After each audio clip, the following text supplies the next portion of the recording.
I'm MJ, a registered nurse and a former ER nurse. And I'm Buck. I don't work in healthcare, and I hate needles. And here's some of our thoughts on Season 2, Episode 1 of The Pit. So first off, while it was a little crazy to see Robbie riding into work on his motorcycle without a helmet, I thought it made perfect sense. Not only does he have little to no regard for his health at the moment, but he is also burnt and really needs to go on this sabbatical. I also thought it was a perfect representation of how nurses, doctors, and other healthcare professionals can often be the biggest hypocrites and don't always do what they preach to their patients. On a lighter note, I really liked seeing Whitaker's growth from a nervous student doctor to a confident resident.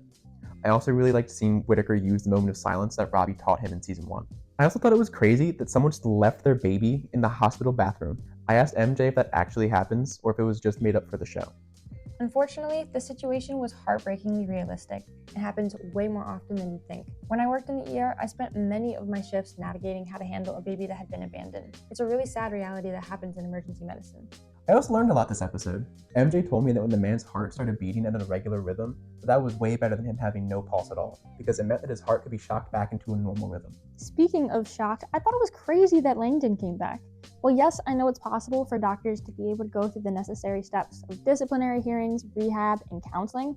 They're usually way too embarrassed to come and work at the same hospital. I don't know if it shows Langdon's commitment to the pit or his crazy. I also thought it was crazy that Dana came back. It's starting to feel like the ER is a little bit more like a black hole than a pit, the way its chaos keeps drawing the staff back in.